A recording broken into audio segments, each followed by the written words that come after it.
alive. I'm a man. Hello, fight fans. Tyson Fury has announced that he will fight former UFC heavyweight champion Francis Ngannou in a boxing exhibition match on October 28th in Riyadh, Saudi Arabia. The fight will be held under normal boxing rules, 10 rounds, 3 judges. Let's have a look at it. The tagline of this fight is that it will determine the baddest man on the planet. No, it won't. But anyway, it's an interesting fight, if not the fight that boxing fans want. Fury is going to be an overwhelming favourite to beat Ngannou, who has no professional boxing matches on his record. However, Ngannou is an enormous man, weighing in at 20 stone and standing 6'4", and yet he will still be dwarfed by the heavyweight champion of the world, Tyson Fury. Let's have a look at the challenger. Ngannou is from a small village in Cameroon, Africa. He worked in a sand quarry from the age of 10, later travelled on foot across the Sahara and boarded a raft straight across the Strait of Gibraltar. The 36-year-old ended up being homeless on the streets of Paris before walking into a gym which changed his life. Initially, Ngannou always wanted to be a boxer, however his trainer found that he was more suited for mixed martial arts. After turning professional, Ngannou went 5 wins with 1 defeat before debuting in the UFC in December 2015 with a second-round stoppage of Luis Henrique. Dominant knockout victories of the likes of Curtis Blades, Anthony Hamilton, Andrei Arlovski, and Alistair Overeem led to a fight for the heavyweight championship of the world against Stipe Miocic. Miocic, however, used his experience, boxing skills mixed with wrestling to outscore him over the 5-round distance. 1 fight later, Ngannou looked very gun-shy, as he did very little in losing a points decision to the big-hitting but limited Derek Lewis. However, from there, Ngannou rebounded, scoring a second stoppage of Curtis Blades. He knocked out former heavyweight champion Cain Velasquez, another former champion in Junior Dos Santos, and eventually destroyed Miocic in a rematch in 2 rounds to win the UFC heavyweight championship of the world.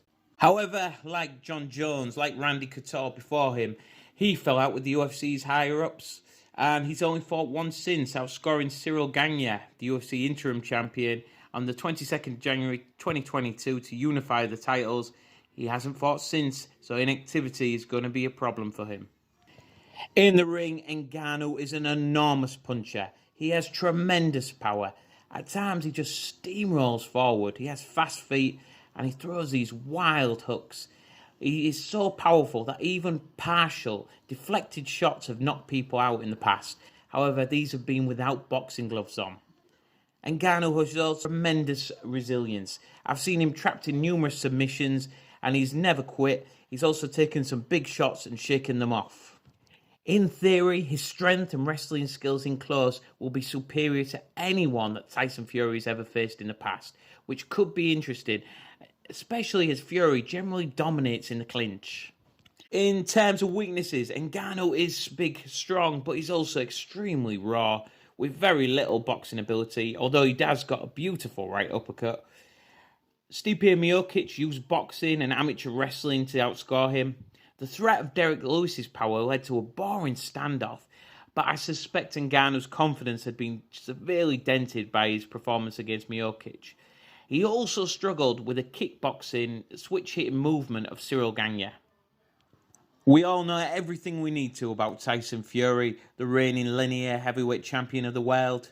The Gypsy King can do it all. He can box, switch hit, brawl, has fast feet for a man of his size, has the longest reach in boxing, can punch, has excellent infighting skills, tremendous at spoiling and wrestling up close, and in general he eats raw, limited sluggers like Francis Ngannou for breakfast. Just see what he did to Derek Chisora and Dylan White.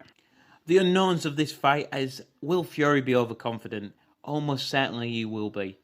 Will Ngannou be able to out-wrestle him up close? A real possibility. But can Ngannou land one of those big bombs? And if he does, can Fury take it? In theory, however, this is going to be a walk in the park for Fury. Ngannou is simply too raw and limited to present the heavyweight champion with any serious problems.